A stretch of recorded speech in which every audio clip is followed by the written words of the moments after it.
Zaburi 105 mstari wa 14 na 15. Mhubiri 12 mstari wa 13.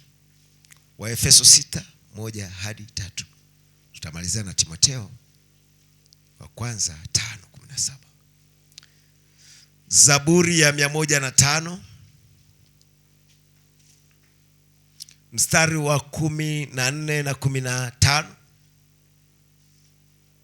Tuombe kibali kwa mwandishi kwa kuinamisha vichwa vyetu na mioyo yetu kwa njia ya maombi.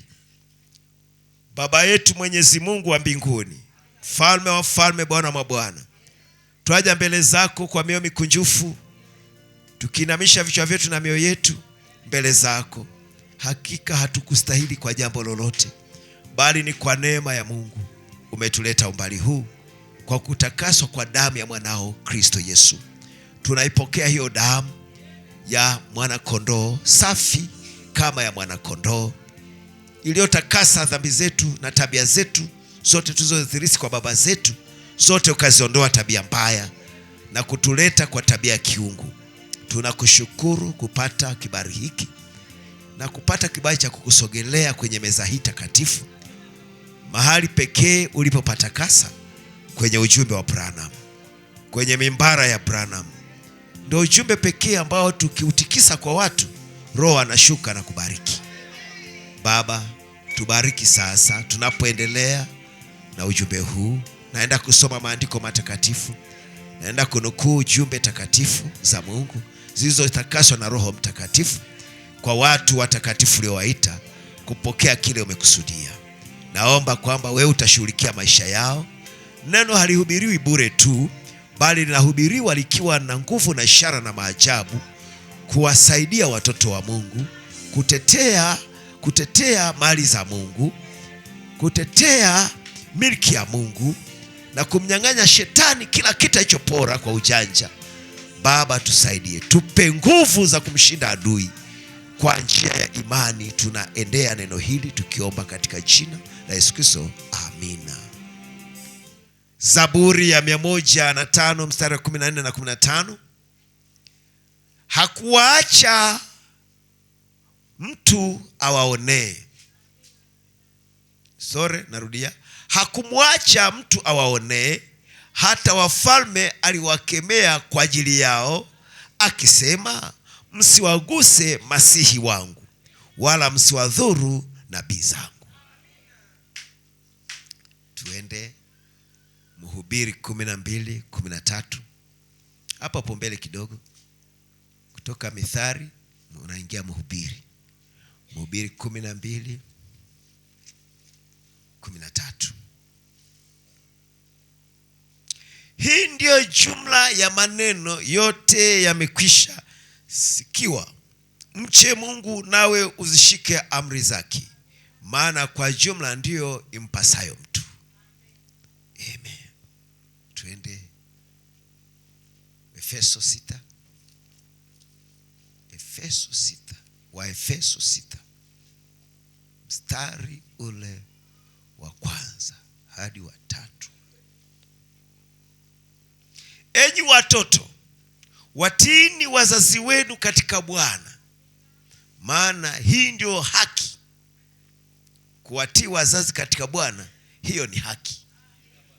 Amen. Waheshimu baba yako na mama yako.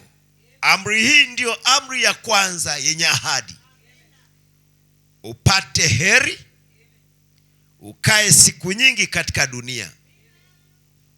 Tumalizie Timotheo wa kwanza 5:17. Timotheo wa kwanza 5:17. Wazee watawalao vema, au wachungaji watawalao vema, na wahesabiwe kustahili heshima maradufu, hasa wao wajitabishao kwa kuhutubu, kwa kuhubiri na kufundisha. Baba yetu, Mungu wetu mwema, neno ni kweli, neno ni amina. Kutoka kwenye vifungu hivi tunatarajia ututendee maajabu. kwamba utatufunulia kile ulikusudia kwa vifungu hivi. Tunakuomba utusaidie tunapoyaachilia maisha yetu yote kwako, katika jina la Yesu Kristo tunaomba, amen. Bwana na aongeze baraka zake kwa kusoma kwa neno lake. Ketini wapendwa, na Mungu awe pamoja nanyi. Bwana Yesu awabariki sana. Amina. Kwa hiyo vifungo hivyo kabisa peke yake vingetosha tu kusoma na ufunge kabisa ibada, kwa sababu kisoma tu neno la Mungu na ukaitika amina, Mungu anatenda vile neno lake likusudiwa. Bwana tujalie sana. Amen. Mheshimu baba yako na mama yako, upate heri, upate baraka na siku nyingi za kuishi duniani. Maana yake kinyume chake, usipowaheshimu utapata laana na utapunguza siku zako za kuishi duniani. Mungu atujalie sana. Tulidokeza kidogo juu ya kumheshimu baba na mama, kumheshimu Mungu, kuheshimu kazi zake na watumishi wake, watoto wake. Tukaona kuheshimu kanisa, kujali mwili wa Kristo, kupambanua mwili wa Kristo. Hata tukaingiza wazo la meza ya Bwana kwamba watu wanapopokea wawe na upambanuzi, kwamba wanaishi vizuri kwa ushuhuda, kwa maana wanawakilisha mwili wa Kristo, na mwili wa Kristo ni kanisa, na kanisa ndio mama. Na kwamba usipofanya hivyo, ndio maana tuna wagonjwa, umeshaona, tuna watu wenye shida, wadhaifu, na watu kadha wa kadha wamelala. Kwa unaweza kulala kwa kutoheshimu mwili wa Kristo. Kumheshimu mama, unapaswa kumheshimu mama, uishi maisha mazuri, kwa sababu Mkristo, unapotangazwa ni Mkristo, unawakilisha kanisa la Mungu. Kisha kubali Kristo kuwa ni Bwana Mwokozi wa maisha yako, unapaswa uishi vizuri kwa tahadhari, sababu wewe ni kioo cha kuonyesha kanisa la Mungu. Usiishi ovyo ovyo, utaweka jiwe la kujikwaa kwa mtu fulani, na litakuwa ni jiwe baya sana. Ukiishi ovyo ovyo, litakuwa baya kuliko baa zote za mjini. Nabii amesema, unapojiita Mkristo na huishi maisha ya Kikristo, unafanya watu wajikwae, unafanyika jiwe la kuangusha watu, kwamba eti ni ndio waamini haona Ukristo. Unaona Ukristo siku hizi, aliyesababisha ni wewe, na hilo jambo lazima ulipie. Mungu hata acha umtukanishe kanisa lake, umtukanishe mama yako, itabidi akuadhibu. Tuko pamoja? Kwa ishini kwa tahadhari, dada, ndugu, kwamba unavyokuwa Mkristo unawakilisha mwili wa Kristo, kanisa la Mungu aliye hai, alolinunua kwa damu yake mwenyewe, kanisa takatifu, kanisa tukufu, na wewe ni sehemu yake. Waona? Kwa hiyo huko ni kumheshimu baba na mama, unaliheshimu neno lake, unaheshimu Mungu, uko kujali mambo ya Mungu. Ikitokea ni mambo ya Mungu yanakuja mbele zako wajibike, unachukua wajibu wa kwanza, unaacha mengine yote ya kwako, unachukua jukumu la Mungu. Amen. Unajukumika kwa mambo ya Mungu, unamaanisha na huko ni kumheshimu. Amina. Na Biblia inasema unaheshimuje baba na mama? Amen. Kusoma maswali na majibu sitaileta mara moja sasa hivi, nitachelewa.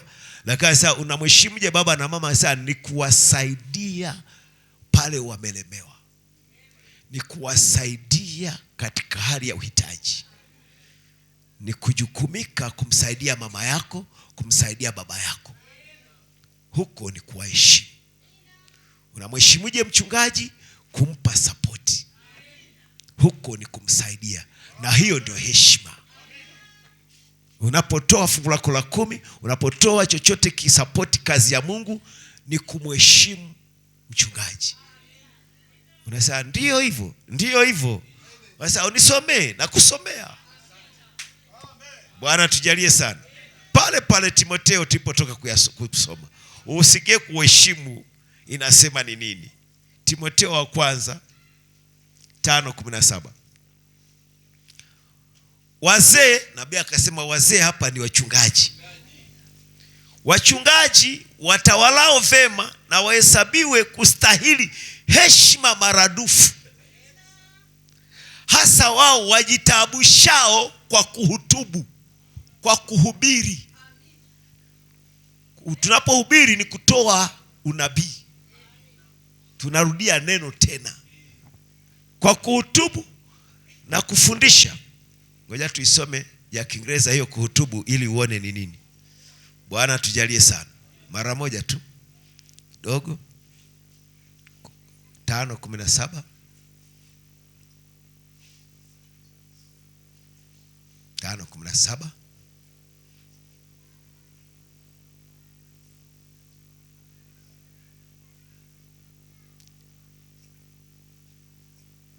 Dogo tu mara moja.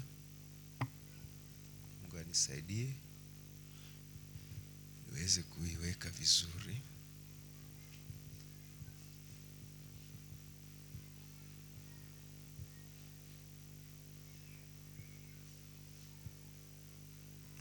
Anasema kuwaheshimu mara mbili, especially those who labor in the word, wale wajitabishao katika neno, and doctrine, na katika fundisho.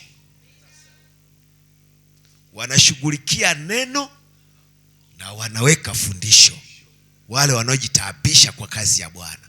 Mungu atujalie sana. Amen. Mnampenda Bwana Yesu Kristo? Amina. Ndio China naendelea. Kuwaheshimu hao unawaheshimuje? Kwa maana andiko lasema, usimfunge kinywa ng'ombe apurapo nafaka.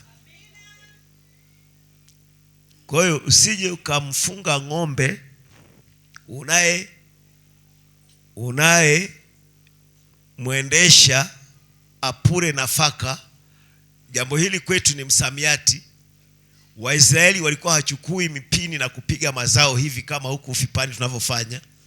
Wao walikuwa wanachukua ng'ombe maksai, wanamfunga kitu fulani au hiyo mashine walioitengeneza. Kwa anavyozunguka hivi anatwanga zile nafaka. Kwa akasema wakati anatwanga usume mfunga huku kiwavu kile kinazuiaga zile mazao, mfungue au anakula huku anapura nafaka. Anapopura hizo nafaka au anakula. Au anakula. Huko ndo amesema waheshimuni mara dufu. Ndo akaongezea neno usimfunge ng'ombe kinywa apurapo nafaka. Paulo akasema, je, Mungu ananena mambo ya ng'ombe? Je, ni askari gani ende vitani kwa gharama zake? Unaona vitu kama hivyo. Kwa hiyo kuheshimu huduma ni kuisupport. Huko ni kuonyesha unaiheshimu. Kuidharau ni kuiacha. Hutaki, maana yake huipendi, huiheshimu, huijali. Lakini kama unajukumika hivyo ni kuonyesha unaheshimu. Si hivyo tu, pia ni kuheshimu kama kuiheshimu. Kwa maana mchungaji sio mtu baki. Nabii amesema sio mtu baki. Nitakusomea mahali nabii anasema mchungaji wako umtiti hivi, yaani umchukulie hivi. Umchukulie namna hii. Vipi baba nyumbani? Baba anakuja. Watoto wala hawako attention. Hawawi na usikivu kwa baba, yani kama mtu wa kawaida tu ameingia ndani. Maana baba hana thamani kwao. Kama ana thamani, wakisikia baba anakuja, kuna mkao fulani wanakaa. Kuonyesha naye kuja ni mtu wa heshima, ni wa hadhi, ni wa thamani. Kwa hawatakaa ovyo ovyo. Hata mama mwenyewe kama alikuwa na shughuli zake, ataacha. Mzee anakuja, baba anakuja, ataacha shughuli zake ili aone anaweza kujukumika nini. Amen. Yani ujio wa baba lazima uwaweke watu attention kwamba anahitaji kushughulikiwa. Uwepo wake tu kuja hiyo yabidi heshimike. Mama ataenda tu ase pole na kazi. Hata hana cha kupokea, basi amshika hata mkono. Hiyo ni kuonyesha unajali. Yeye pole. Kuna namna unavyomsemesha pole. Simechoka sana. Afu na keti pale. Na wewe unaketi karibu, alafu kumtaka akwambii nini anahitaji umhudumie. Uko pale kwa ajili yake. Huko ni kumheshimu baba wa nyumba. Dada, unapaswa uonyeshe hivyo, kufundisha watoto kwamba baba ni nani. Huyo baba wa nyumba ni nani? Sio baba ni unamfanya mume wako ni kama kijana tuliye mzao wa kawaida. Yaani wala akiongea naona ongea, akifoka naona foka. We baba na nini, umezoea. Sasa na watoto wako hapo wanasikia mama anamwakia baba. Lakini kawaida kabisa kwa heshima, baba kama kuna kitu ameumia na ameuvika, akifoka mama ananyamaza. Wakati baba anafoka, dada wengi mnakosea. Sio muda wewe kuongea. Acha afoke, aonyeshe udume wake. Kwa nini usimruhusu mwenzako aonyeshe udume? Yeye alizaliwa hivyo. Ni mtawala. Acha furume kwenye utawala wake. Ni baba wa mamlaka. Acha aongee. Aongee na usiadharau yale anaongea kwamba tumeyazoea. Anafanyaga hivyo. Ukifanya hivyo Mungu anakuona. Hata yeye asipojua, lakini Mungu anaona ulivyo na dharau. Na ukimdharau mume wako unaleta shida kwa kizazi chako. Mabinti zako watadharau waume zao. Kile unafanya dada, watoto wako wa kike watafanya hivyo hivyo. Nabii amesema kinaambukiza. Yaani chochote tunachofanya nyumbani, kizuri au kibaya, kinaenda kwa watoto wako. Naona? Ukiishi vibaya, watoto wako wataishi vibaya. Baba, ukiishi vibaya, watoto wako wa kiume wataishi kidogo tu. Kifanya kibaya kidogo tu, mtoto wako atafanya mara mbili. Umeshaona? Unasema ni kweli, iko kwenye maandiko. Naweza kuambia kidogo tu, nikudokeze kidogo. Ukifanya kizuri kwa watoto wako kitaenda. Ukifanya kibaya kwa watoto wako, kwa hata Wakristo nyinyi ukifanya kibaya, ujue mtoto wako lazima atakifanyaga tena atakifanya tena zaidi ya wewe. Kwa wengine mnawashangaa watoto walivyo, ni tabia yako. Ni tabia yako. Unasema wapi? Ibrahimu akasema huyu ni mke wangu, wakati ni mke wake. Huyu ni dada yangu, wakati ni mke wake. Mtoto wake Isaka akafanyaje? Sina akaenda nje ya nchi. Alipopata shida akasema huyu ni dada yangu kama baba yake. Soma uone Isaka alifanyaje.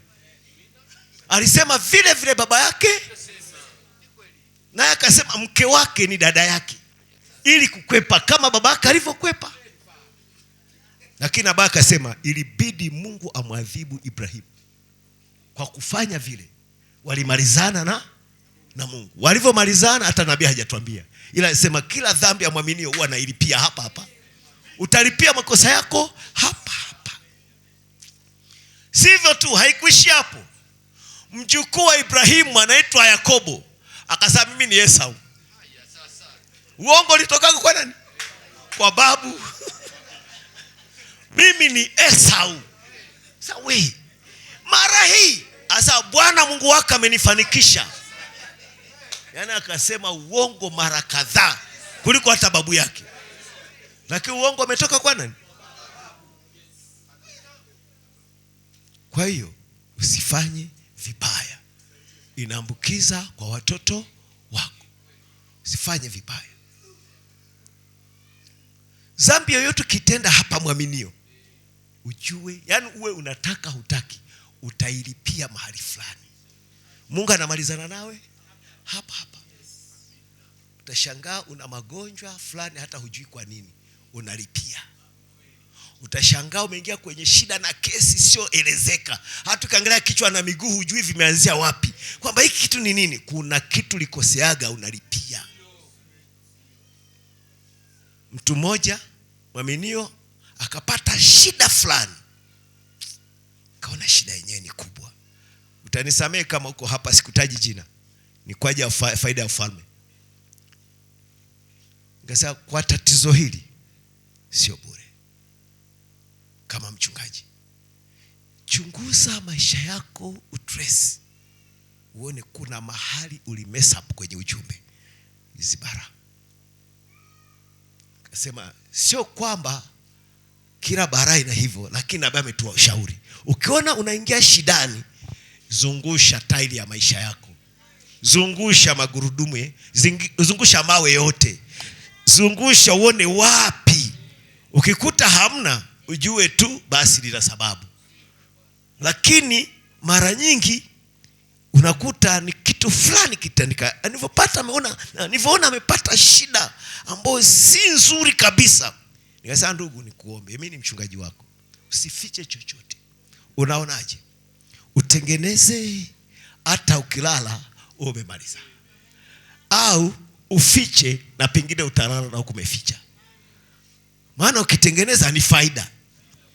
Umeshaona? Ikabidi aseme. Akafuatilia akasema ni kweli, pastor, kuna kitu nikoseaga hivi, nikakosea hivi, nikaifanya kwa siri namna hii mpaka hapa. Hakuna anayejua, ilikuwa ni mimi tu. Akasema unaona, Mungu alitaka uweke sawa. Usidanganye chochote kwenye message. Usifanye dili fulani ya utapeli kwenye message, utalipia.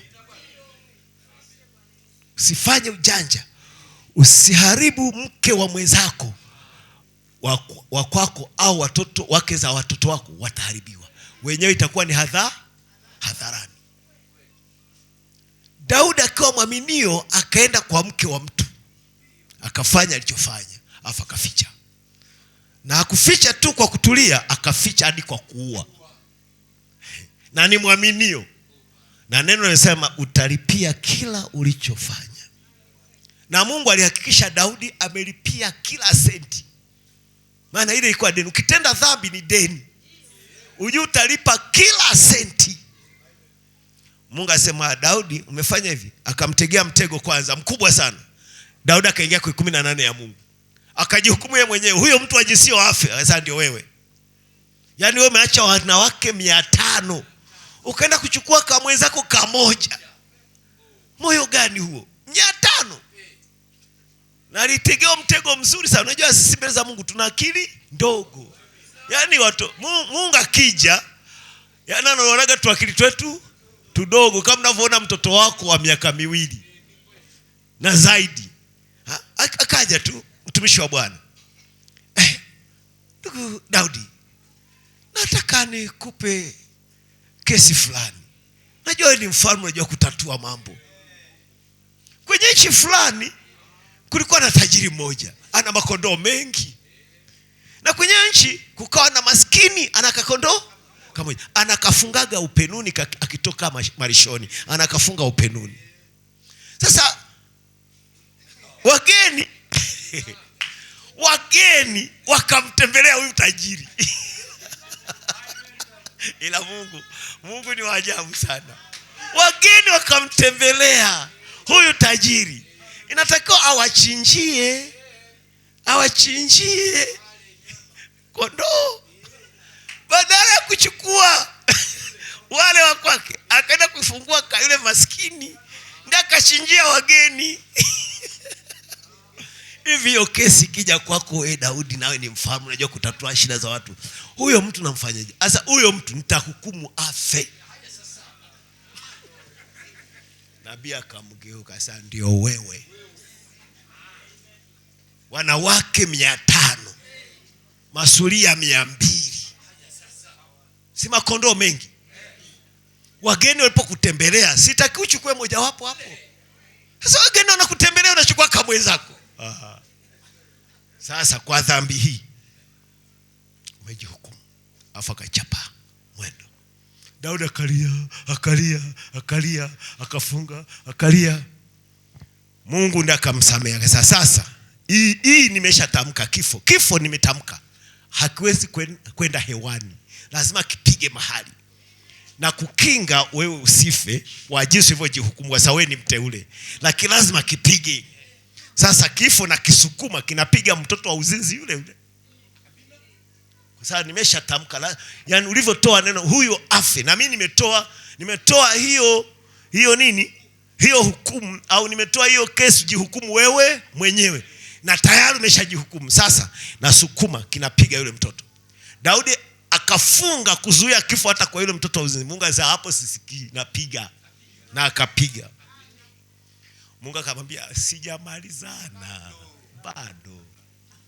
Hii dhambi yako ya kumtafuta mke wa mwenzako kwa siri lazima niipige vizuri, sijaipiga bado.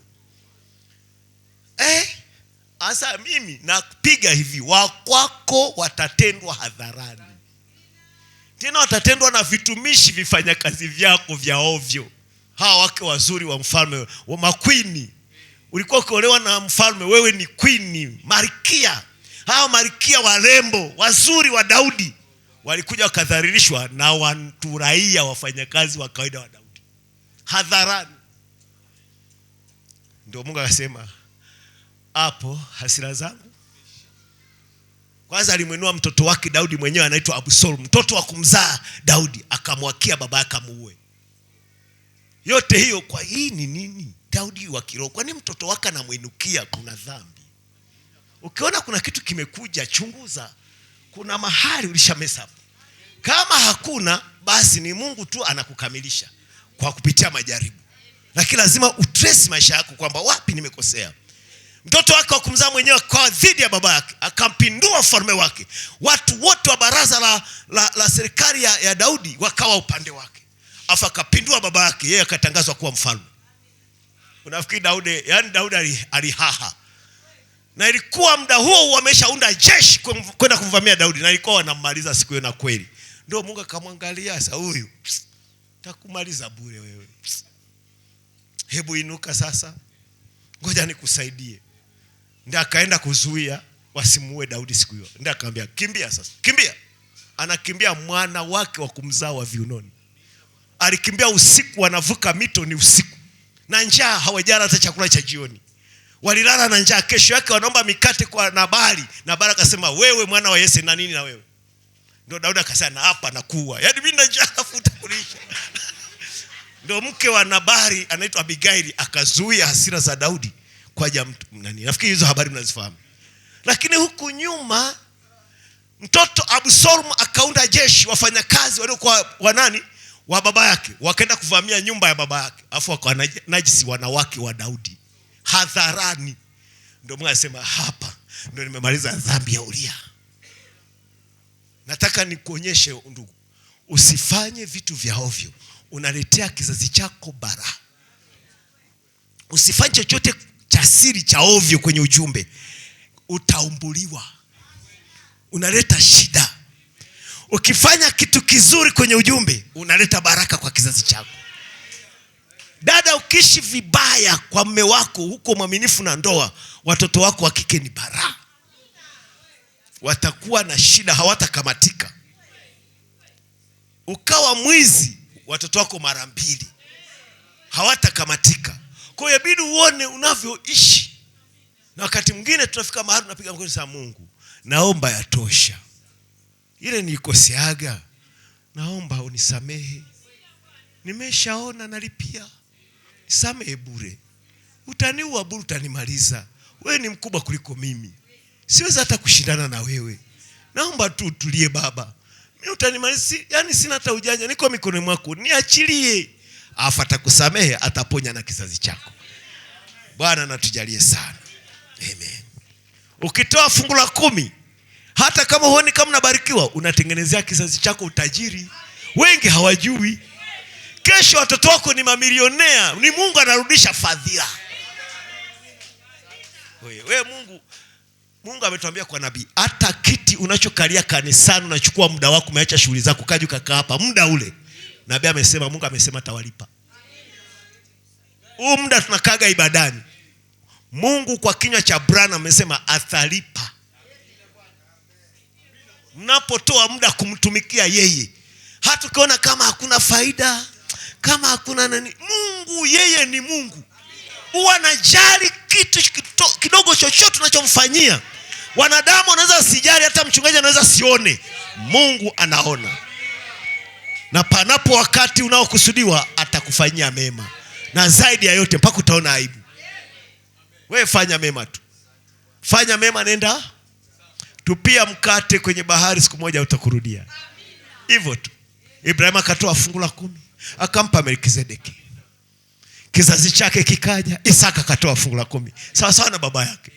Akaja Yakobo akaweka na nadhiri, chochote kinipa hakika nitakutolea sehemu ya 10. Inaambukiza.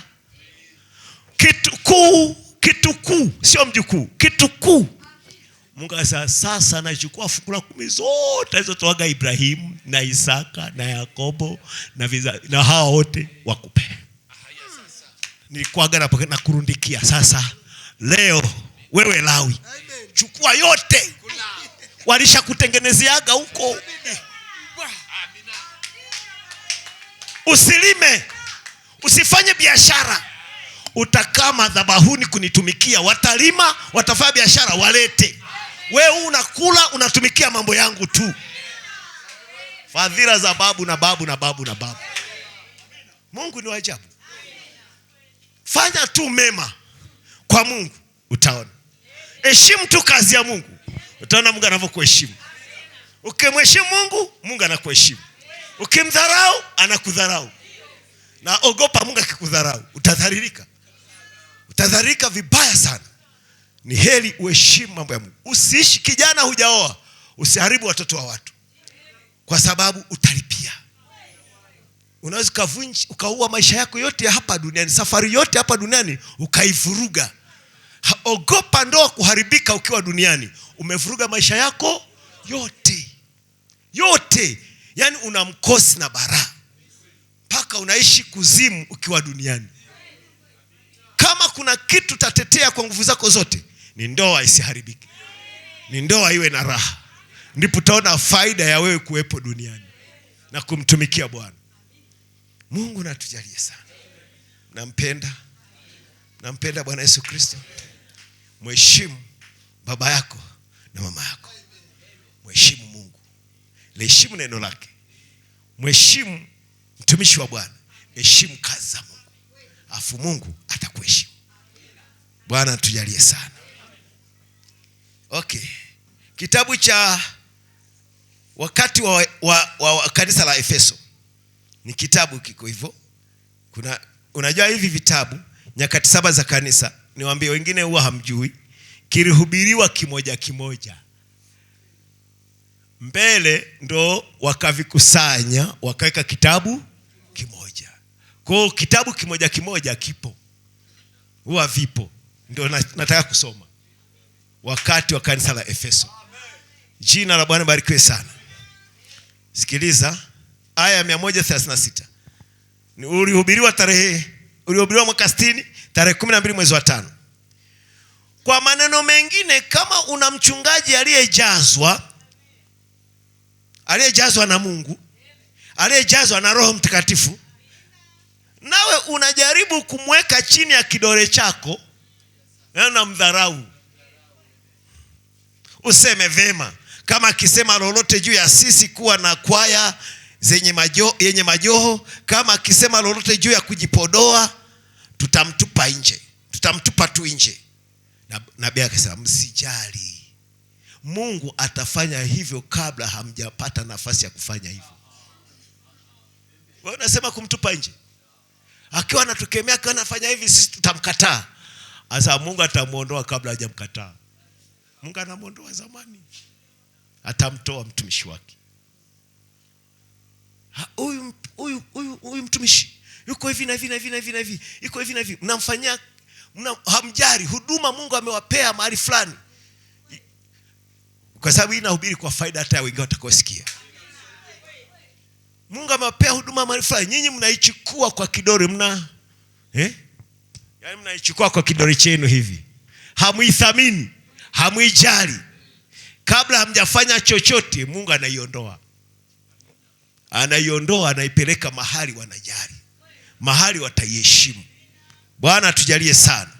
Kwa hiyo unaweza kukuta kuna mahali huduma Mungu angewapea hawakuijua, hawakuiheshimu, Mungu anaiondoa, anaipeleka mahali itaheshimika. Hiyo ndio message hiyo. Amen. Mungu msijari, Mungu atafanya hivyo kabla hamjapata nafasi ya kufanya hivyo. Yeye ataondoka aende akayahubirie mawe mitaani kabla hajapatana na upuuzi wa namna hiyo. mkiwa na mchungaji ambaye kweli huwaambia ukweli, mkiwa na mchungaji ambaye kweli huwaambia ukweli, mnapaswa kumheshimu Mungu kwa kudumu katika roho na kumwabudu Mungu, mkitambua ya kwamba mtapotea msipofanya hivyo. Mnaona? Kwa unaona jinsi lilivyo jambo hili. Ni zito. Ni jambo zito.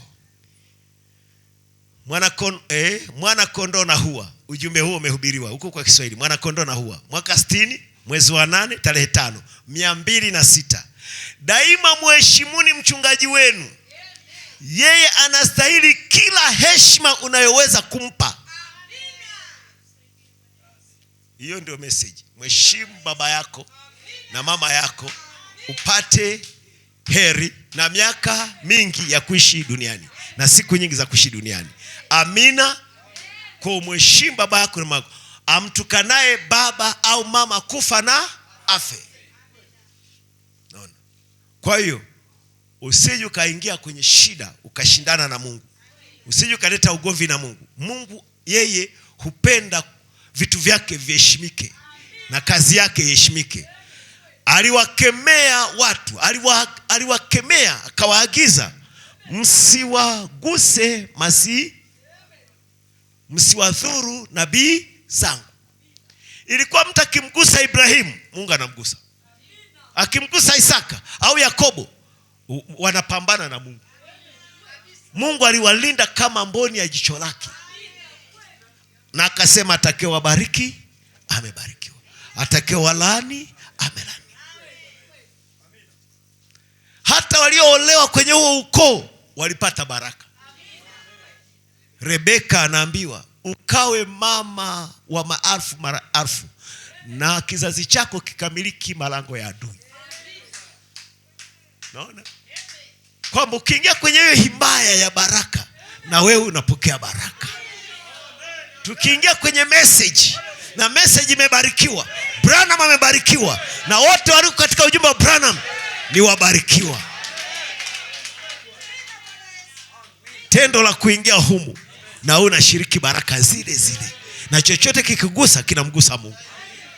Usiwazuru manabii wangu, usiwaguse masi wangu, kitu kama hicho. Bwana atujalie sana. Amen. Hebu nirudie tena ile 105. Amen. 105 14-15. Hakumwacha mtu awaonee hao waaminio, na anasema walikuwa ni wachache. Labda nianzie 9. Agano alilofanya na Ibrahimu na uwapo wake kwa Isaka, alomthibitisha Yakobo liwe amri na Israeli liwe agano la milele, akisema nitakupa wewe nchi ya Kanaani iwe urithi wenu mliopimiwa, walipokuwa watu wawezao kuhesabiwa, naam watu wachache na wageni ndani yake, wakatangatanga toka taifa hata taifa, toka ufalme mmoja hata kwa watu wageni. Hakumwacha mtu awaonee wala hata wafalme aliwakemea kwa ajili yao, akisema msiwaguse masihi wangu, msiwadhuru nabii zangu. Unaona kizazi alichokuwa analinda, kizazi cha Ibrahim. Alikuwa anakemea hadi wafalme msiwaguse. Ibrahim siku moja akachukua tu watu wa nyumbani kwake, akaenda kwa wafalme, akapiga wote. Nini? Mungu alishaweka kiapo. Mungu anakaa upande wa mbarikiwa. Kwa wakapiga mataifa yale, wakamnyang'anya Rutu kwa wafalme, wakateka na nyara, na mali zao wakachukua. Ibrahim akarudi nazo. Alikuwa anakemea hadi wafalme wasiwaguse. Vipi wewe wa uzao wa kifalme wa Ibrahim? Wewe uliyekuja kwa kupitia damu ya Kristo, wewe uliye mzao halisi, wale ni kivuli. Uzao wa Ibrahimu wa kimwili ule ni kivuli chako. Wewe ni zaidi. Hata ameweka tena kiapo, ole wake atakaye mkwaza mojawapo ya hawa wadogo zangu. heri angefungiwa jiwe kubwa la kusagia shingoni, akatoswa kwenye kilindi cha bahari, kuliko kumkwaza moja wadogo hawa. Maana malaika zao, sio fania zao, ziko mbele za Mungu. Kwa lugha nyingine, iwe isiwe, hawa wanawakilishi mbinguni. Iwe isiwe, hawa wako ni watu wa mbinguni. Kwa msiwaguse, hao ni viumbe wa mbinguni hao. Sehemu yao nyingine iko kwa Baba. Sehemu nyingine ya kivuli iko duniani, ndio hao watu mnaabudu nao. Lakini sehemu yao ya kiroho iko mbinguni, ndio inaitwa malaika zao. Wakishatokaga kwenye kivuli cha maisha, wanaingiaga kwenye huo mwili. Sasa ole wako umkwamishe wakati malaika wake yuko kwa Mungu. Kwa sababu huyu ni wa kwa Mungu na ulimletea tabu duniani. Sasa unapomletea tabu duniani na mimi ndio nimeachilia aje kwaje anifunue mimi ni nani Mungu, manake nitakuadhibu wewe. Ndio usipowaheshimu hao watu wa Mungu, unapata balaa na unakatiza siku zako za kuishi. Hebu ingia kwenye shughuli ya kazi ya ibilisi kumdhuru mtoto wa Mungu bila sababu, uone balaa utakazozipata. Hutaishi. Kama utaishi, utapewa kitu hujawahi kujuaga kwa kutua. Utakuwa ni mzigo huna pa. Hakuna mtu atakuombea maombi hayo Mungu asikie. Kama ni kichaa sijui. Kama sijui ni ugonjwa umelala jumla mwaka mzima sijui. Kama sijui ni kitu gani umepata balaa, iwe ni ajali. Niwasomea Jumapili iliyopita kwenye ujumbe wa Branham. Akasema wetu wengine wanapata ajali, wengine magonjwa, wengine shida mbalimbali, ni kwa sababu walidharau watumishi wa Bwana na kazi za Mungu. Mtu mmoja akatoka pale akachukua biskuti na chai, sema hii ndio mwili wangu, anadhihaki. Hakuisha, alikanyagwa na gari. Usidharau kazi ya Mungu. Usidharau hata usimdhihaki mteule. Anaomba nalia, anasema kila siku maombi gani hayo? Mungu atakuadhibu. We acha afanye vile. Hata kikenua meno anamkenulia baba yake. Hata kifanya usisema anajifanya, acha afanye vile yeye anajisikia akifanya. Sasa tumeumbwa viumbe tofauti. Huyu yuko hivi, huyu yuko hivi, huyu yuko hivi. Ndivyo tumekuja kwenye ufalme wa Mungu. Hatuwezi kushangilia kimtindo kimoja. Kila mtu ana namna yake ya kumshangilia Mungu na kumwabudu Mungu. Ukiona mwenzako yuko na Mungu kivyake, na wewe kuwa kivyako vile na wewe unajisikia uwe, wala usimuigize. Si binti wa Sauli mfalme aliyeolewa na Daudi, salimdharau Daudi kwa kumshangilia Bwana? Ona kila alipata. Najaribu kuwaonyesha muone, ukidharau kazi ya Mungu kwa mtu fulani, uone balaa utakayoipata. Na kanisa naomba muwe na heshima vya kutosha. Ndio maana niliomba Mungu akanipa hili somo ili niwafundishe adabu na namna nzuri ya kuenenda, ili msipate mikosi na balaa, ili mfaidike na ujumbe. Tenda mema tu siku zote, hiyo ni faida kwako. Tenda mema, wala usitarajie mtu kukwambia asante. Wewe tenda mema, chapa mwendo. Hata uliyemtendea athamini asithamini, wewe tenda iliyo ya kwako. Tenda tu, alafu nenda zako. Na hata mtu akisema mbona hata uliyemtendea hajakufanyia hivi, mwambie mimi ni mtumishi nisiye na faida. Nimetenda ulio wajibu wangu. Atakayenilipa ni nani? Ni Mungu. Yesu hakutarajia watu wamsifu hapa duniani. Alitenda tu mema, hakuna aliyejali. Yeye ndiye pekee aliwahurumia. Alikuta ni wagonjwa akawaponya. Akakuta wana msiba akageuza msiba ikawa kicheko. Kesho ndiye anachukiwa kama mnyama. Na wanamshtaki, halipagi kodi. Na anaponya watoto wao mitaani. Anafanya kazi kwa Beelzebuli, pepo mkubwa yuko ndani yake, mkuu wa mapepo. Yeye alikuwa anaangalia tu na huruma. Anaenda kutenda, haikukomesha wema wake. Haikukomesha huruma yake. Aliendelea kuwahurumia hata kwenye ukatili wao, akijua thawabu yake iko kwa peke yake. Wakamtemea mate ya ulevi. Kumbuka wale waliokuwa wanamchapa Yesu walikuwa ni maaskari walevi wa Kirumi. Walevi na mate ya ulevi yanayonuka wanamtemea usoni. Afu wanamchapa makofi. Wanamfunga kitambaa, wanakuja na fungua, wanasema tabiri, wanasikiaga wewe ni nabii wa Gona, unapambanuaga kwamba huyu ni fulani na huyu fulani. Kati ya huyu na huyu nani aliyekuchapa kofi? Alikuwa anaangalia tu. Moyoni kipita Sara, Mungu, nini hii unanifanyia? Kwa nini niko hivi? Kwa nini napitia haya? Ni kosa gani nimefanya? Mbona wananiwakia sijawakosea chochote? Alidhulumiwa. Maisha yake ni nani atakayesimulia? Alionewa. Alikuwa kama kondoo ananyolewa manyoya mbele za mkatao manyoya. Hakutoa sauti yake. Hakulaumu. Walimlaumu, yeye hakulaumu. Walimtukana, hakutukana. Aliokoa wengine na yaje okoe tuone, ndipo tamwamini. Vyaka zote zomfanyia. Anajiita mfalme mbele za Herode. Wewe ni mfalme? Alikuwa anamwangalia tu. Nisikie unafanyaga miujiza, hebu nifanyie mmoja. Yesu alikuwa anamwangalia tu. Maana hizo ni vyaka. Akasema afu akavua koti lake la kifalme akamvisha. Si wewe ni mfalme? Yesu alikuwa anamwangalia tu. Hunijibu hata neno? Hajibu. Mambo mengine hata usijibu. Neno nasema usipambane na mtu muovu. Kuna mambo mengine ukipambana na mtu unajichafua wewe. Wachaga wanasema usioge na mtoto atakuchafua, hutatakata.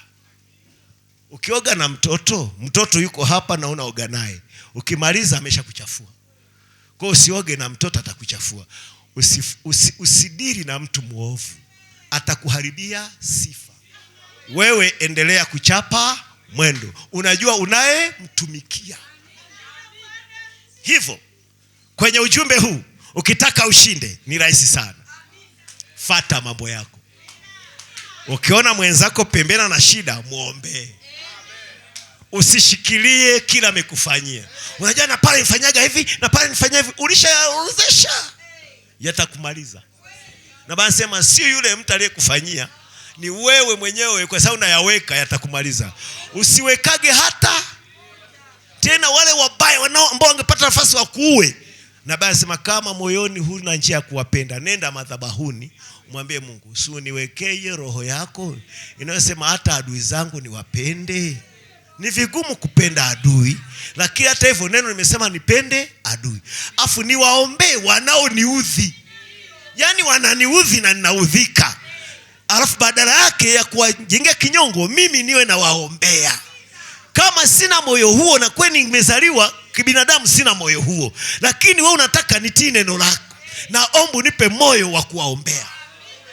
Na basi sema kama haipo, nenda madhabahuni uombe mpaka ije. Asa wakati mwingine unaona una tabia tofauti na neno unavyosema. Una hasira zisizotulizika. Unalipuka kama chura aliyelipuliwa na risasi. Unafura, atanitambua na mimi, unafikiri kwa kuwa mimi ni Mkristo. Asa hapo umeshakosea. Umeshakosea. Kwa sababu sisi una ujumbe tu, ndio ananifanyia hivi. Umeshakosea. Hivyo tunavyozungumza ndio umekosea. Tubu. Yaani ningekuwa mimi si Mkristo sio ningekufanyaje? Umeshafanya. Umeshafanya tayari. Sasa umewaza maovu. Piga magoti mwambie Mungu niondolee hii roho. Ilikuwepo pia hata kwa wateule wengine, hata siku za Yesu wakina Yohana. Yohana kuna watu wanavomuumiza Yesu. Sasa Bwana, siagize moto utoke mbinguni uangamize hivi vitu. Yesu akamgeukea akasema, una mawazo gani wewe? Mimi sijaja kuangamiza watu. Nimekuja kuwaponya. Ni namna walivyoona Yesu anavyotendewa. Wanamjua alivyo Bwana mkubwa, alafu watu wanavyomtendea. Mpaka akasema Bwana tukuombe, agiza moto kama siku za Elia, uviangamize hivi watu. Akasema nyewe mnawaza vibaya. Hawa ni wagonjwa, siko kugombana wagonjwa. Nishakuja niwasaidie. Siku moja watakuja ajue mimi ni nani. Mtu anayekudharau leo siku moja atakuja kujua ni nani. Alafu Alafu na mdharau ndugu yako hapa, siku moja unaona yuko upande wa Yesu kwenye kiti cha rehema, kwenye kiti kile cheupe cha hukumu. Alafu yeye yuko moja ya wale wateule wenye mavazi meupe. Yuko pale. Alafu wewe ulimtendea mabaya. Vipi basi ndugu zake Yusufu wakienda Misri wanakuta yule mtu aliyeko pale mbele yao ndio yule walimuuza. Hebu niambie walijisikiaje? Wana njaa, wako na hali mbaya. Huyo bosi wa Misri ambaye hata Farao anamheshimu ndio yule ndugu alimuuzaga.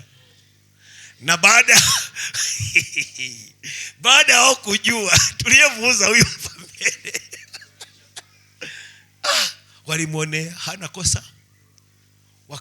Yeye anafurahia.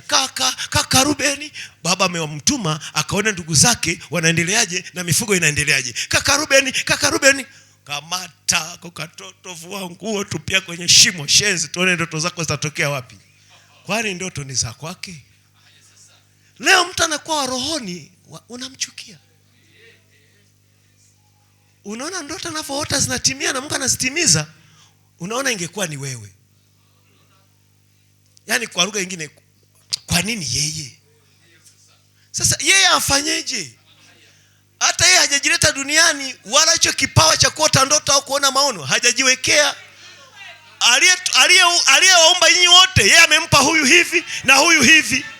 Sasa akishampa mwenzako hivi, wewe hajakupa, rizika na alichokupa.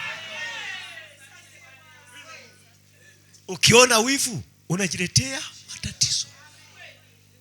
Kwenye huduma Mungu pia ameweka tofauti. Huyu akampa hivi, huyu akampa hivi, huyu akampa hivi. Rizika na vile Mungu amekufanya. Mwambie hivi ndivyo uliona inatosha kwangu mimi. Niwe nafagia tu kanisani. Hilo tu. Niwe tu mama wa nyumbani, nioshe vyombo, nilee watoto, niwavishe na nguo, waende shule, na Jumapili napeke Sunday school. Hiyo tu ndio uliniumbia nifanye. Baba asante. Na Mungu atakubariki. Wewe cheza tu ile nafasi Mungu amekupea. Hizo zingine ambazo unaona mtu fulani kama vile, mwachie Mungu mwenyewe, ndiye anayejua. Lakini ukimwonea wivu unashindana na yule aliyemwekea. Na unajiletea madhara. Mungu atujalie sana kumheshimu baba na mama. Mmeona? Ni ujumbe wa kilindi. Haishi tu kusema na mheshimu baba nyumbani na mama nyumbani. Ni mambo ya Mungu. Ili upate heri, baraka na siku nyingi za kuishi duniani. Mwishie Mungu vizuri. Kwenye ujumbe wa hisiku, kama sijakosea, hisiku. Niko sahihi. Ujumbe wa hisiku. Na Bwana anasema njia nzuri ambayo unaweza kaishi ili mtu asikudhuru. Yaani akitaka kudhuru inagoma. Asa wapende. Upendo ni kinga. Ni ngao ya mabaya yote. Hata unaishi na mchawi mlango wa pili. Omba Mungu, usikazane kuomba namna utampinga. Omba Mungu namna ambavyo utapata roho nzuri ya kumpenda. Na umuhurumie kwa jinsi yeye yuko gizani. Akituma manyanga yake anakutana na upendo. Upendo ni ngao, upendo ni ukuta mkubwa. Ni ngome kwa Mkristo. Shetani akitaka aingia akikuta upendo, shetani havumiliagi upendo. Na Bwana anasema mshindeni shetani kwa upendo. Shetani yeye ni chuki. Sasa weka upendo. Chuki haikubali kusogea. Haikubali kusogea. Kwa hiyo wewe weka upendo. Nabii ameshinda vitu vingi vya hatari, ni upendo. Mtu anamfyonya Branham, anamuita nyoka wa nyasini. Branham aliitwa nyoka wa nyasini. Anaitwa na mtu mwenye pepo. Alafu kibausa kina mwili, kibausa kilikuwa kimepiga wahubiri wengi, wengine kimevunja taya, wengine kimevunja shingo. Eneo hilo Branham akafanyia mkutano. Kijamaa hicho hapo kinakuja. Na maaskari walikuwa na kufahamu wa serikali kabisa. Wakaamua ingilie kati mkutano wa Branham kwa sababu hiki jamaa kinavurugaga mikutano ya wahubiri. Wakaenda, serikali kaenda kabisa mzuie. Branham asema acheni aje nipige. Kwa sababu sina kosa lolote. Sijakosana naye. Sijamchukulia chochote. Alafu ananionea bure anipige. Sijajileta hapa. Hii ni kazi ya Mungu. Mwacheni aje nipige. Kwa sababu siko na ugomvi naye. Kikaja kweli.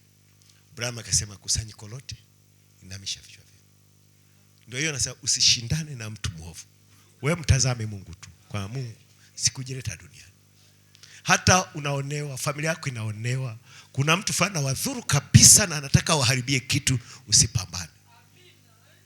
Chukua, nenda nyumbani, geukia zile picha za nabii, mwambie Mungu, mimi ni muamini wa kitu hiki, niko na ifa. Kusanya watoto wako na kila kitu, mwambie niko na vitu vya unabii, mimi muamini wa vitu hivi, mimi ni mfuasi wa huyu mtu.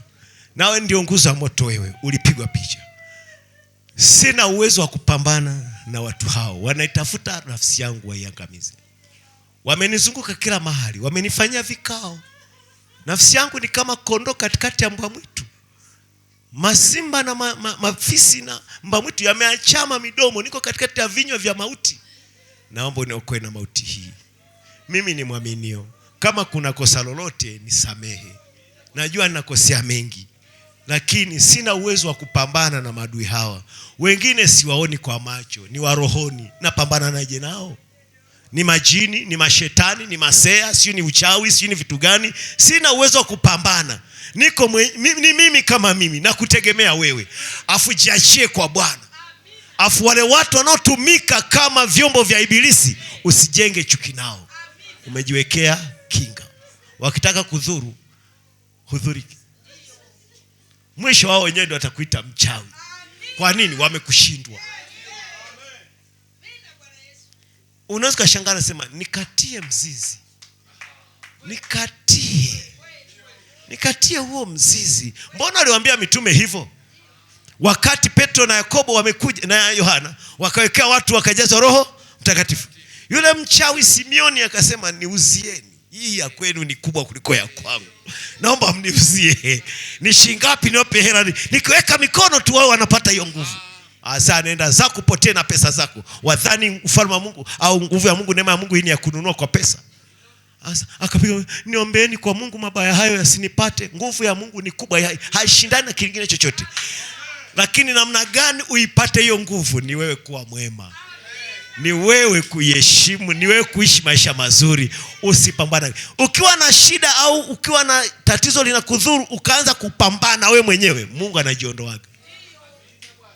Umeamua ujipiganie, Mungu anakuacha. Haya, jipiganie sasa. Mungu ili akupiganie, usijipiganie. Mkabidhi shida yako, afu enda kuishi kama vile hakuna shida yote. Kwa sababu umemkabidhi yeye. Yeye atakufanyia mlango. Ndiye Mungu tunayemtumikia. Amen. Waweza kuishi kwenye ulimwengu huu tunaoishi kama uko Edeni. Afu watu wanasumbuka nyumba ya pili, wewe unalala kama mtoto mchanga. Ulishajua tu jinsi ya kudumu na baba yako. Unamheshimu baba yako na mama yako. Unamheshimu Mungu na neno lake na kazi yake na kanisa lake. Unaheshimu mambo ya ibada ya Mungu, unaheshimu mambo ya kazi ya Mungu. Hivyo tu. Wewe dumu hivyo, afu Mungu atakufanyia. Mungu ni rahisi sana. Ni sisi ndio tunayoishia vibaya. Mheshimu baba yako na mama yako upate heri na siku nyingi za kuishi duniani. Bwana anatujalie sana. Tuende mbele kitu kingine.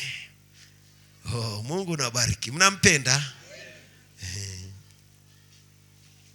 Amen. Ujumbe wa heshima. Aya 46. Katika Mhubiri sura ya 12 na aya 13 imeandikwa hivi, mnaona? Hii ndiyo jumla ya maneno yote yamekwisha sikiwa. Mche Mungu nawe uzishike amri zake. Ulishike neno lake. Sio zile amri kama Sabato inavyokariri. Amri ya neno, amri ni neno la Mungu, maagizo ya Bwana. Jina la Bwana libarikiwe sana. Amen. Na uzishike amri zake, maana kwa jumla ndio impasayo mtu. 47 kwenye ujumbe wa heshima, jumla ya maneno ni mche Mungu. Kwa lugha nyingine, uwe na hofu ya Mungu. Wapenzi, kuweni na hofu ya Mungu. Ukiwa na hofu ya Mungu, ukiona kitu fulani kinatendeka hukijui, hutakisema vibaya kwa sababu una hofu. Ukiwa mwanaume ukaona mke wa mtu anajidekeza kwako na nini, hutafanya vibaya kwa sababu unamcha Mungu. Nifanyeje huu ubaya? Nimkose Mungu? Yusufu akasema, ni mke wa mtu. Sasa mume wako amenikabidhi vitu vyote kasoro wewe, kwa sababu wewe ni mkewe. nafanyeje huu ubaya nimkose Mungu?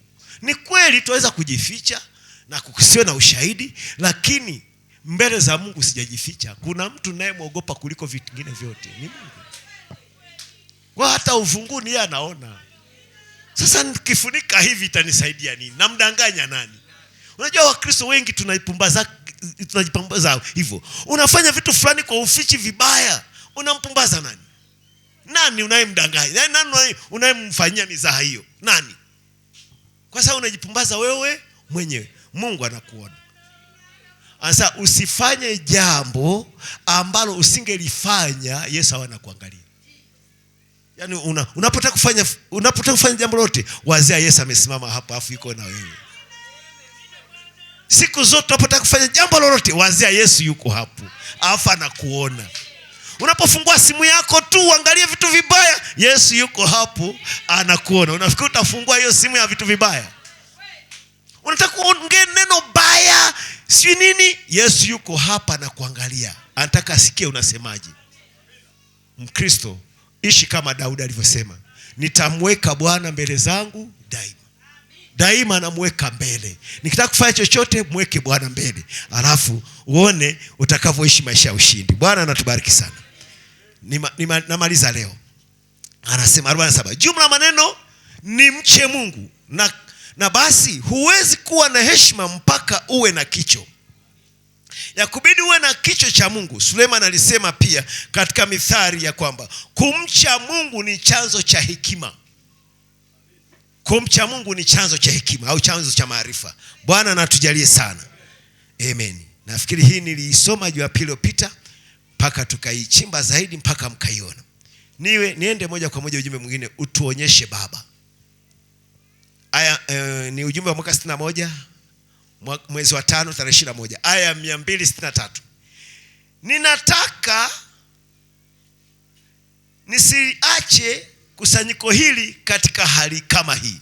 Branham alikuwa anajua ataondoka. Sasa akasema kuna kitu nimewajengea. Nikiwaacha hivyo mtabaki vibaya. Ngoja nisiwaache hivyo. Ngoja niwaambie vile mbaki mwe. Nataka ndio nisome. Nabii kwa huduma yake watu walijengeka hivi. Lazima kipawa kikutambue. Na kipawa ndicho kinakuombea. Kwa akawa hawezi kuamini mtumishi mwingine yoyote pak nje ya Branham. Ndio Branham sasa mkijenga hivyo na waacha vibaya. Sio lazima kipawa kikutambue. Kwa sababu kipawa hiki cha utambuzi anasema kinatokeaga kwa mtu huyu mmoja. Mungu anatoaga mtu mmoja. Kwa msibaki hivyo mkitegemea kipawa kikuu kikija ndio kiniombee ndio napona. Asa mtamkosa Mungu. Twende mbele. Anasema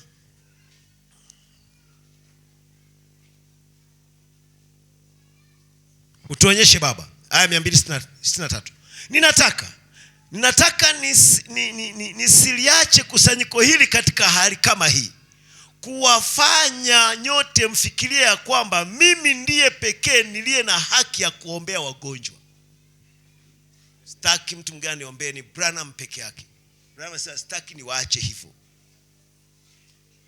Akasema mchungaji wenu ana haki ya kuombea ninyi kama tu nilivyo mimi.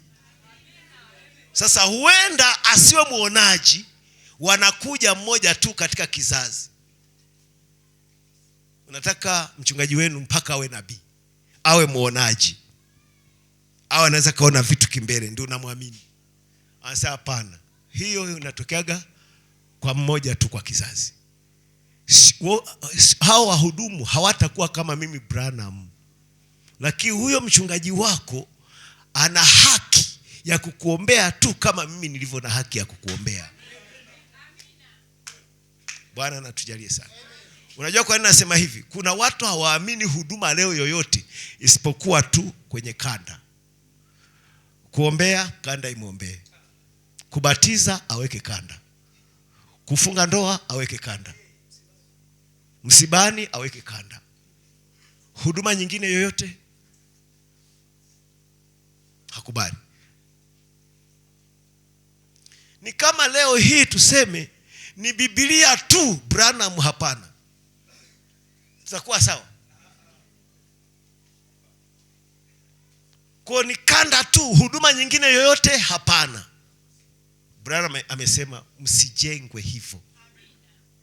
Mchungaji wako ana haki ya kukuombea kama mimi nilivyo na haki. Bwana atujalie sana.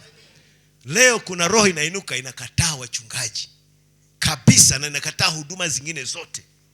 Inasema ni kanda tu. Hatujakataa, kanda ndio yakini yetu. Kanda ambayo imefasiri Biblia. Kwa ujumla kanda na Biblia ndio Biblia yenyewe. Ndio yakini ya mwaminio. Lakini hata hivyo tunahitaji mhubiri. Tunahitaji mchungaji. Tunahitaji mwinjilisti. Tunahitaji mtume. Tunahitaji huduma zote tano. Tunahitaji karama za kunena kwa lugha, za upambanuzi, za maono kadhalika. Tunazihitaji. Bwana anatujalie sana. Sikiliza ndugu yangu dada.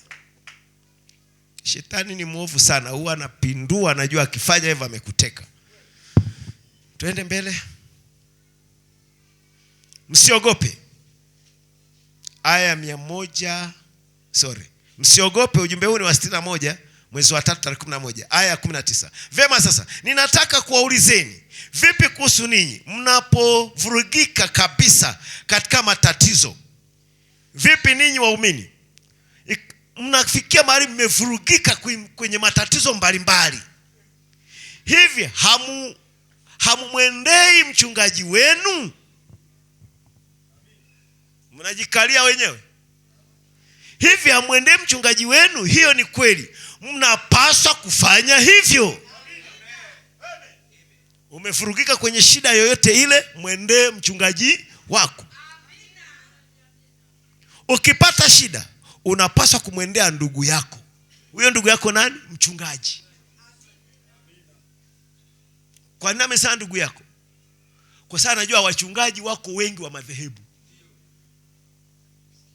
Kwa hiyo sio kila mchungaji utamwendea kwa sababu anaitwa mchungaji.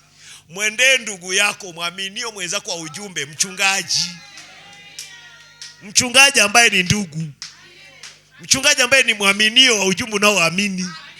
Kwa sababu hata hivyo hatuombewi na kila mchungaji. Hatuombewi na kila anayejiita ni mtumishi wa Mungu. Kuna watu Mungu asikiagi maombi yao. Wewe uende kwa Abimeleki kuombe. Mungu mwenyewe anasema wewe sikusikii, labda uende kwa Ibrahimu. Akasema ana makosa, sasa huyo ndio namsikia. Na Abimeleki ukimwangalia kwa hali ya mtazamo ana haki. Hazini, hatafuti mke wa mtu. Maana atapoambiwa ni mke wa mtu sasa, unajua moyo wangu, ningejua ni mke wake. Wewe Mungu unanijua, sitafuta wake za watu. Mungu asani kweli. Jamani, kuwa na maisha huwezi kumnyosha nini? Kidore. Lakini mbingu nasema maombi yako asiyasikii. Kuna watu hata hawajatenda dhambi yoyote, lakini Mungu asikii maombi yao. Na kuna watu ambao wao ni wa Mungu moja kwa moja tangu kuzaliwa. Wao Mungu anasikiaga maombi yao. Hata wako makosani, makosa watamalizana na yeye. Sasa naambiwa Abimeleki, nenda kwa Ibrahimu kuombee. Sasa mtu mwenyewe ndio muongo, sasa ndio huyo nasikiaga maombi yake. Kwa hiyo unaweza kuwa mgonjwa pale na Ibrahimu yuko pale muamini aliyerudi nyuma, na Abimeleki hapo wa madhehebu yuko na haki, alafu unaumwa unatakiwa kuombea, au una matatizo unatakiwa kutatulie. Humwendei kila mtu, na mwendea ndugu yako. Mwendee ndugu yako Ibrahimu. Yeye ndiye akiomba, ndio maombi hayo Mungu anasikia. Tuko pamoja? Yuko hapa Ayubu, ndiye Mungu anasikia maombi yake, hata anajivunia kwa shetani na mtumishi. Na Ayubu anashutumiwa ni mtenda dhambi kwa siri, na wanaomshutumu waamini wenzake. Afu Ayubu hana kosa hata hili, zaidi ya mapungufu ya binadamu. Hata dhambi anazokisia kama amekosea, au kwa utaratibu wa ujumbe wa saa yake, alichukua kondoo akaweka pale akateketeza, akawaza, watoto wangu wamefanya dhambi kwa siri bila wao kujua, dhambi ambazo zimetendwa hata hatujui, naza katolea kondoo. Kwa lugha nyingine yana kamaliza kabisa, sibaki na swali. Alafu bado matatizo yako, akasema Mungu, hasa mbona nimefanya hata hivi? Na shida hizi za nini? Afu wenzao akasema, umetenda dhambi ndugu. Sisi tunaelewa kabisa wewe ni mtenda dhambi. Sasa sijatenda. Baada ya kumfariji wakamuumiza. Sasa ona mwishoni, hawa wanajiona wako vizuri kanisani, afu mwenzao ati ndiye amekosea kwa sababu anapitia matatizo. Mungu mwishoni akasema, sasa nyinyi maombi yenu sisikii. Nasikia ya mtu huyu. Chukueni ng'ombe, mkatoe, mkampe Ibrahim akawatolee sadaka waombe. Asipowaombea asiwasikii. Iko kwenye ujumbe, iko kwenye Biblia. Ilibidi waende kwa Ibrahimu awaombe huyo anayesema ni mwenye. Na igeuza, sio kwa sababu mimi ni mchungaji. Wala usinichukue hivyo. Yaani natamanagi Mungu angeniondoa kwenye uchungaji, anifanye tu ni mhubiri wa kawaida. Ili nikihubiri mambo ya uchungaji usije ukasema pastor anajifagilia. Nasema tu vizuri. Na wala hata siwahi kujiita mchungaji. Wala silineni kwa unyenyekevu. Ni kweli nimemkimbia Mungu, mimi sijisikiagi ni mchungaji. Naonaga nina mapungufu mengi, namna ya kuongoza watu sijui kabisa. Lakini hata hivyo mimi nampenda. Namshuhudia tu yeye alivyo mzuri. Sasa kwa njia hiyo naweza kukushauri hivi. Bwana tujalie sana. Kama una mchungaji wako na unajua huyo ndiye mchungaji wako, amen, na una shida, hatuna waza kama vile na mapungufu sijui kadhaa, hiyo haihusiani. Ukipata matatizo nenda akakuombea.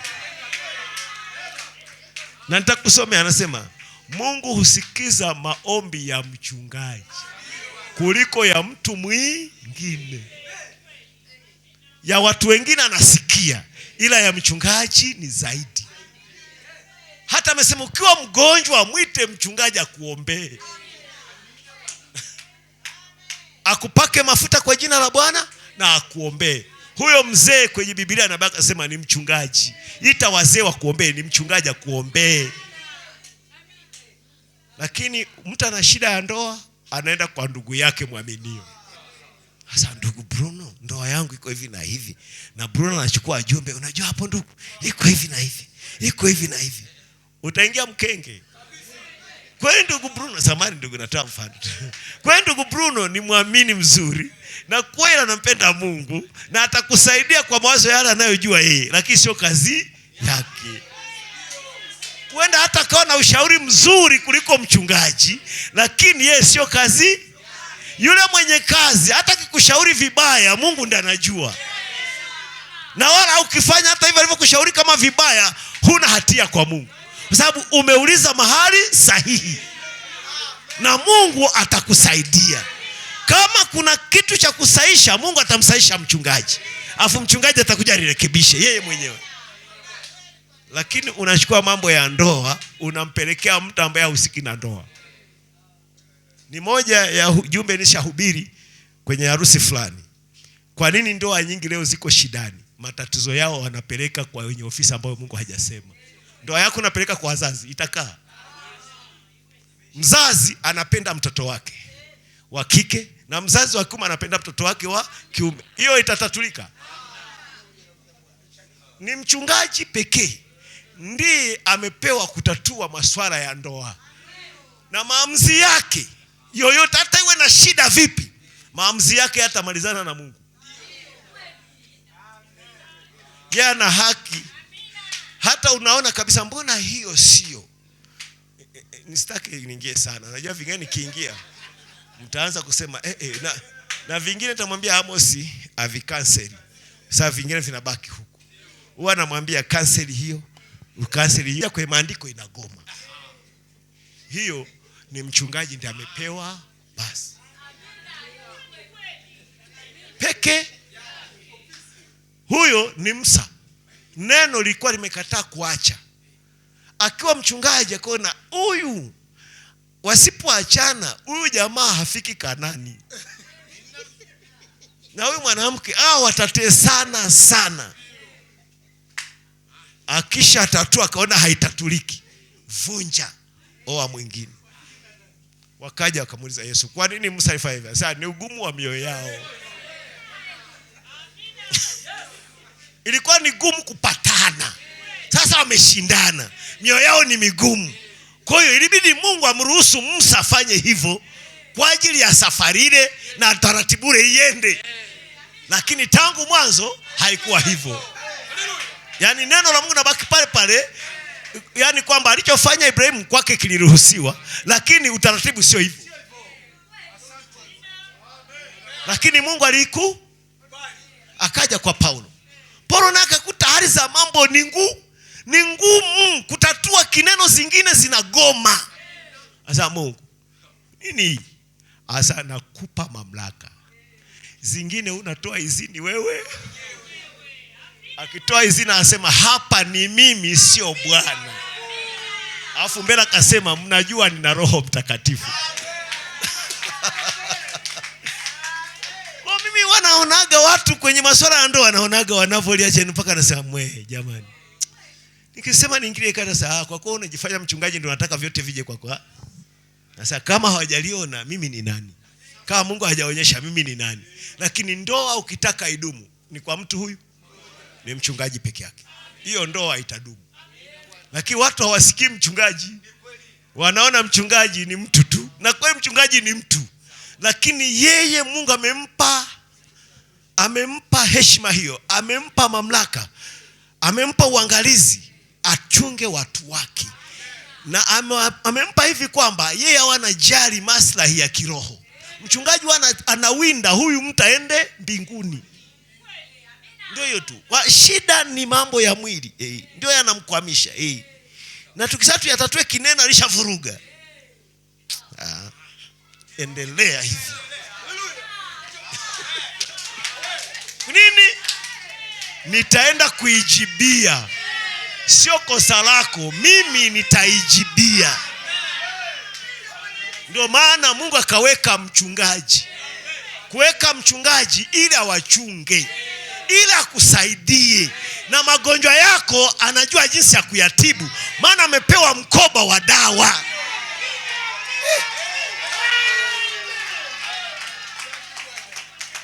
Niko nayo hapo nukuu, sijui kama nitaifikia. Inasema wachungaji wa kale, na bado nasema walikuwa na mkoba. Walikuwa na mkoba wanatembea nao machungani. Mkoba huo ulikuwa ni dawa, ulikuwa una asali. Mchungaji wa kale alikuwa anatembea na asali, na mchungaji wa kiroho ana asali. Ndio maana unaona mchungaji wa kweli huwa ni mtamu. Ukienda kwa mchungaji usifaidike, huyo sio mchungaji. Ukikaa naye tu kuna kitu napata. Ana asali. Na ile asali mchungaji kazi yake ni inakuwa anajua kuna kondoo wataumwa, kuna kondoo ni wagonjwa, na dawa yake ni chokaa. Ni chokaa, madini ya chokaa. Na madini ya chokaa ni jiwe tu fulani ambalo kondoo hataweza kulilamba kwa sababu kiko tu huko polini. Kwake hata hawezi, yani hakina ladha kwake, haina ladha kwake. Kwa hiyo asali mchungaji anafanya, anaenda kwenye jiwe la chokaa anapaka kwenye jiwe. Alafu kondoo analamba asali. Na kondoo anapenda kitu kitamu. Anapoendelea kulamba hivi, analamba na chokaa. Na ile chokaa ni dawa ya magonjwa yake. Na mimi niko na mkoba wa asali asubuhi ya leo. Napaka kwenye mwamba chokaa Yesu. Napaka kwa Yesu. Na ili mkilamba mpone. Hiyo ndio kazi ya mchungaji. Mchungaji huwa ni msaada. Mchungaji ni malaika. Si malaika tu, malaika wa rehema. Anakaaga kwenye pengo. Ana moyo wa Yesu kwa sababu ana roho wa Kristo. Anatenda huduma ya Kristo vile vile ya kichungaji, ya kuhurumia watu walio dhambini na watu walioanguka na waendea. Mchungaji hata huyu tena na kusemaga vibaya. Anasema huyu wale 99 wako vizuri, wenyewe sina shida nao. Huyu aliyepotea huyu tena anaonyesha na anakaa ukatili fulani, huyu ndio namwendea. Hivyo ndivyo mchungaji alivyo. Kwa hiyo mchungaji ana kitu fulani ambacho ni cha pekee. Huyo ni baba. Ndiye anajua kuhurumia familia. Anajua kuhurumia familia ya Mungu. Yeye yuko tayari kujitoa maisha yake hata wakati mwingine nje ya muda wa ziada ili tu kondoo afaidike. Atafika saa 6 za usiku na atatua ndoa ya mtu. Hajala chakula cha jioni na atalala hivyo hivyo, atakula kesho. Nini? Anatatua shida ya mtu fulani mpaka nafsi yake imuone Mungu. Hahitaji kupewa senti hata moja. Hahitaji kuambiwa asante. Akimaliza hivyo asema, akiona amepatana asema, asante Bwana.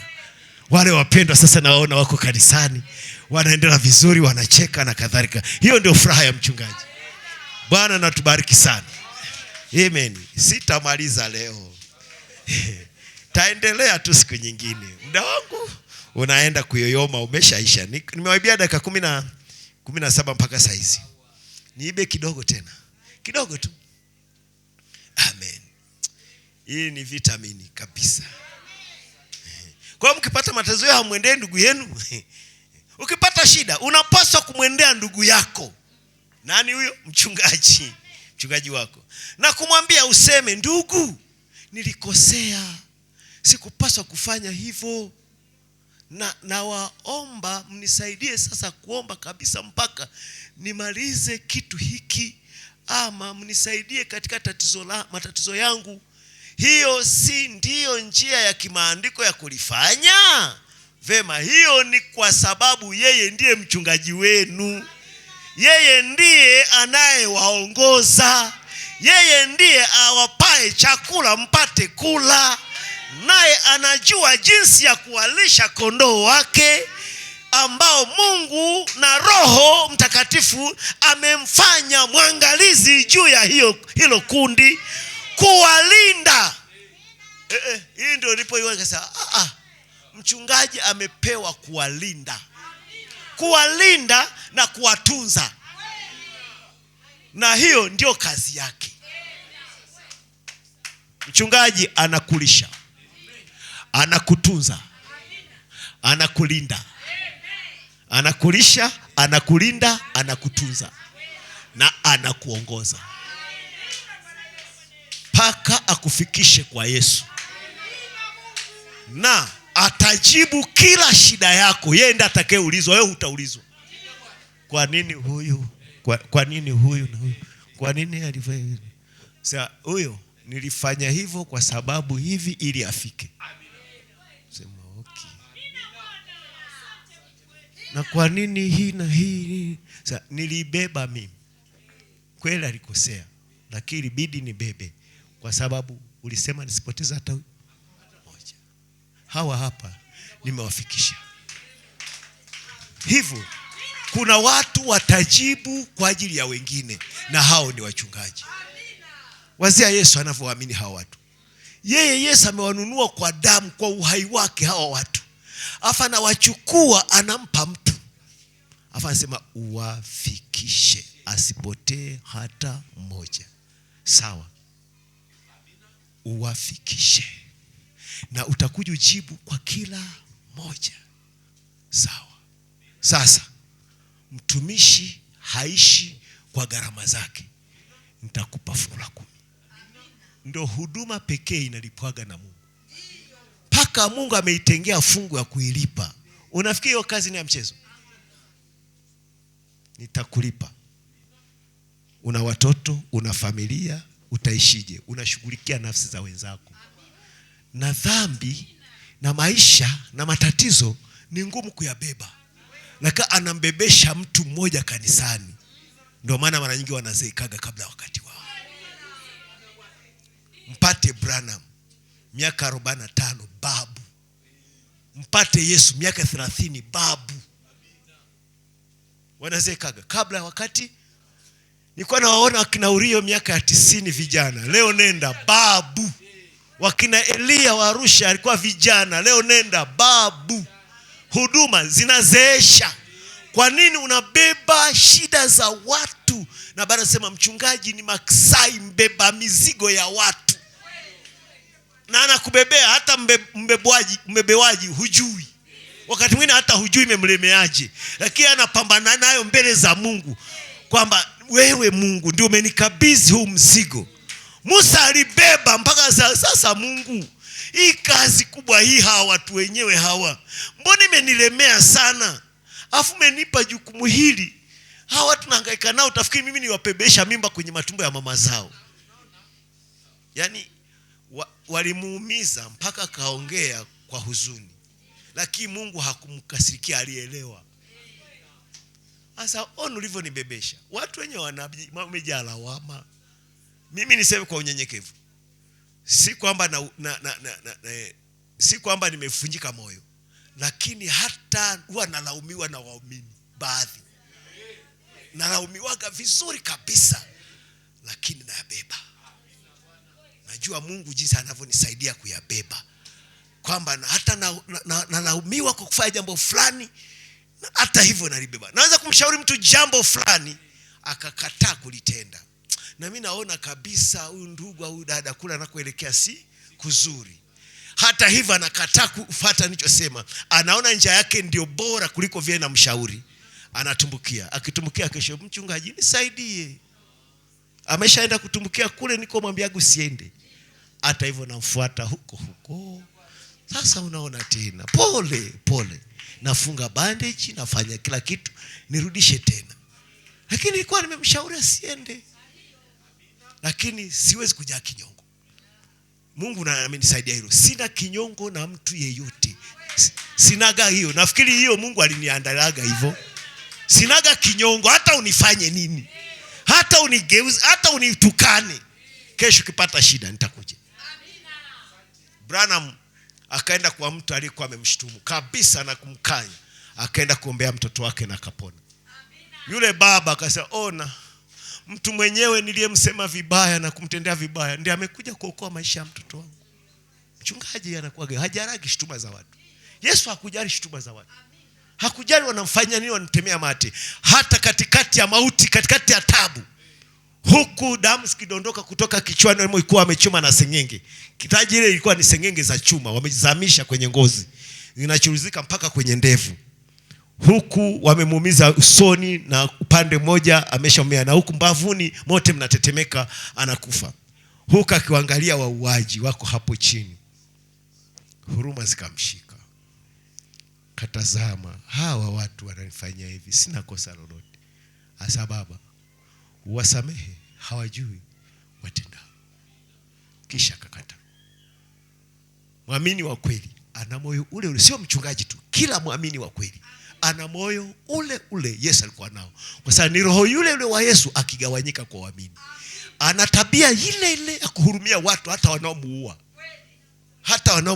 Paulo akasema, Baba, usimhesabie huyu mtu dhambi yake. Hii aliyonifanyia hivi, kama anaza kwake zingine sijui, lakini hii usimhesabie. Hajui anachotenda. Stefano wanampiga na mawe, asa mbingu zinafunuka, Yesu mkono wa kume, Baba uwasamehe, hawajui watendalo. Akakata roho.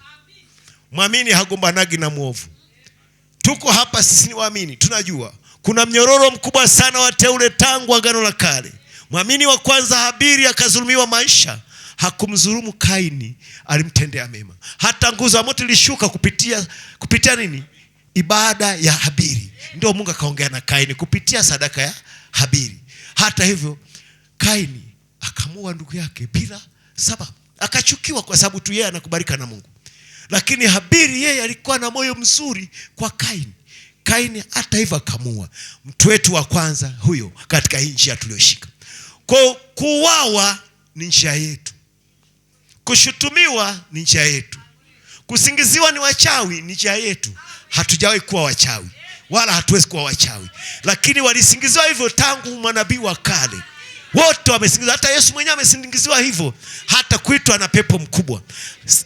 Yohana mwanafunzi wa Yesu akaambiwa ni mchawi, wakamchemsha kwa masaa 24. Kwa mimi mtu akinishtumu ni mchawi, naonaga anatimiza maandiko. Kwa sababu waliotangulia waliitwa hivyo. Watoto wa Mungu wanaitwa hivyo. Kwa nini? Mungu anawainua na wanakuwa ni watu ambao hawashikiki. Kwa njia hiyo utawaita ni wachawi. Kwa sababu ukimroga harogeki. Ukimwonea wivu ndio Mungu anambariki. Kwa hiyo lazima itakuumiza tu, kwa sababu wewe uko kinyume na Mungu. Ambatana na ya Mungu ili ubarikiwe pamoja na ya Mungu. Kama tuko kwenye timu, mtu mmoja kafunga goli, timu yote imefunga goli, lakini kuna mmoja ndiye aliyefunga goli kuwakilisha wengine.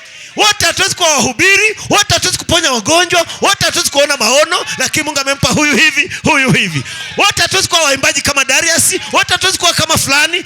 Kila mtu Mungu amemfanyia kitu fulani. Acha kila kitu Mungu amefanya kwa fulani tukiunge mkono. Tumkinge kwa maadui, tumsapoti, kisha kiende mbele. Kikishinda sisi wote tumeshinda. Jina la Bwana libarikiwe sana. Simameni tumshukuru Bwana. Niko nimefika katikati hiyo. Naenda nayo. Mungu akinijalia mbele naenda nayo. Leo nilikuwa niwaweke tena wakfu nani, nilikuwa nimeshaipanga, lakini nikapitiliza. Amen. Kesho Jumapili na wahi kabisa. Tuanze na kuweka wakfu viongozi wetu. Nitakumbusha ndugu. Nikumbusha uniwaishe kabisa, unisumbue. Jumapili unisumbue kabisa saa 2 na dakika 50 unipigie simu kwamba njoo kabisa ibadani mapema. Ili kabisa kama ikiwezekana saa 4 kamili niwe hapa. Niweze kuweka wakfu, tuendelee na mambo haya. Mnampenda? Mnajisikia vizuri? Mmemwona Mungu asubuhi ya leo? Unaona raha ya ujumbe? Ujumbe ni raha. Usikubali shetani kudhulumu maisha yako ya furaha. Alafu niwaambie wapenzi, ninapomalizia, hatuji kuwa wakamilifu moja kwa mwingine. Daima tutaonana kasoro. Hizo haziwezi kukosa kuwa. Na hizo kasoro sasa niwaambie leo, usizionage kwa ndugu yako. Ndio zipo, lakini usizionage kwa sababu Mungu mwenyewe hazionagi. Petro alikuwa nazo, Musa alikuwa nazo, Ibrahim alikuwa nazo, kasoro na madhaifu yote alikuwa nayo. Hata walimuumiza mtoto mfanyakazi wao bila kosa, na ni waaminio. Kwa hiyo sijui kaona mwaminio amefanya kitu fulani. Sasa waamini gani hao? Sasa Ibrahim vipi je? Wanamfukuza mtoto nyumbani, hana kosa. Mfanyakazi wao hana kosa lote, na ni waaminio, na wao wamemuingiza shidani, akawabebea mimba ambao wao Sara ameshindwa kubeba. Afu huyu mtoto amembeba kwao, akamfanya kazi, akakulia kwao. Afu mtoto akafanya vile wao wanataka. We binti, ingia kwa baba. Sasa we mama, si mimi ndio nimesema, nimekuruhusu. Eti wewe nitakununua na kifulani, nitakuongeza na mshahara, sio nikubalie. Mtoto akasema ni mtoto, hajawahi kutongozwaga na mwanaume, hajawahi kuwa na mwanaume maisha yake yote. Anaenda kwa mbaba wa miaka 80 wapenzi. Mtoto wa miaka labda 16 18 kipindi hicho. Alafu anaingizwa kwa 18 yao, na wana maagano na Mungu na ahadi za Mungu ambazo yeye hajui, afu wanataka mtoto abebe hiyo shida. Mtoto kwa kuwa ni mtumwa wao akakubali awasaidie. Kesho eti amekosea, ana kiburi. Nini? Vitunguu vinanuka, anashindwa kukata. Akila kitu fulani anatapika. Sasa kwa nini anifanya kiburi? Eti nikamimba yako. Akamfukuza bila kosa. Muamini wanakuaga na tumapungufu, lakini tuombeane. Inamisha kichwa chako nikuombee dada, ndugu, tuombeane. Bwana Yesu Mwokozi, hakika nakupenda. Nilijaribu kukwepa kazi hii nikashindwa, kwa sababu ulitaka nisimame. Nimesimama kwa zamu yangu muda huu kuwaleta watoto wako wa kike na wa kiume. Hawa wanaume na wanawake ndio ulionipa kwa huduma hii ndogo ulionipea. Niwasaidie kwa kiwango fulani, kisha huduma zingine zitapita hapa, zitawasaidia zaidi. Mungu nisaidie. Maisha yangu ya hapa duniani uliniumba kuwatumikia wengine. Jalia nifanye kazi kwa kumaanisha. Nisamehe pale napungua. Wakati mwingine ni mambo yangu ya ubinadamu. Wakati mwingine sijaweka maisha yangu vizuri. Na wazia ningeondoka leo duniani, sina hata nyumba pa kuweka familia.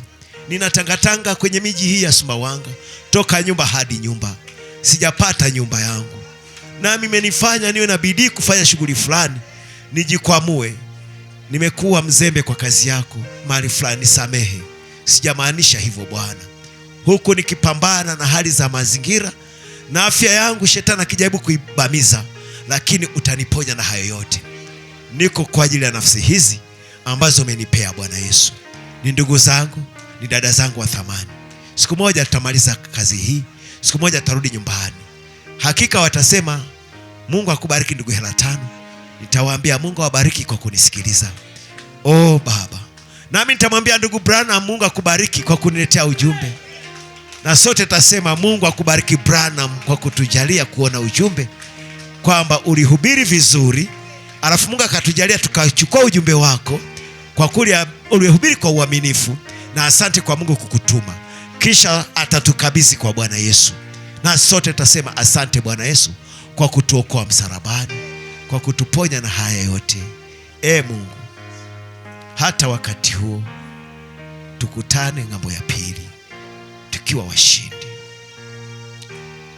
Baba, kama kuna kitu nitajisikia vizuri ukinifanyia, ni kuwajaza watu hawa na Roho Mtakatifu. Kupata kundi kubwa la waamini wa rohoni, kundi zuri la Wakristo ambalo litakaa mahali hapa, watu wakitoka mashariki na magharibi kuja kuona mwendelezo wa huduma ya Branham, na waone kanisa la ujumbe linapaswa likaeje. Utatufanyia hivyo Bwana. Kanisa hili tulikuomba kwamba liwe ni moja ya makanisa yaliyo mfano. Yako makanisa mengi duniani yaliyo mfano wa kanisa la kweli. Hebu na hili liwe mojawapo, ambapo watu watakuja na kupata baraka. Acha wahubiri waje toka sehemu mbalimbali, wakija hapa uwepo wako uwalaki, na wajalie kuwapa masomo ya kutusaidia kufunua maisha yetu na hali zetu, tukusogelee zaidi. Baba, utatusaidia. Na hili somo langu naendelea nalo Bwana, bariki kwamba nitaendelea nalo mpaka watu wakolee kabisa, mpaka wawe na hofu ya Mungu, wawe na heshima ya Mungu, waheshimu kazi yako, wakuheshimu wewe, na waheshimu kanisa la Mungu aliye hai, na waheshimu watumishi wako. Kwa jina la Yesu Kristo na wakabidhi kwako asubuhi ya leo, mchana huu wa leo, nikiwaacha kwenye mikono yako salama. Walio wagonjwa wapone, wanaohitaji wokovu wapokee, wanaohitaji madeni yao yalipwe, watatulie shida zao na kuachilia kwenye mikono yako, katika jina la Yesu Kristo naomba, amen. Tumshangilie Bwana Yesu.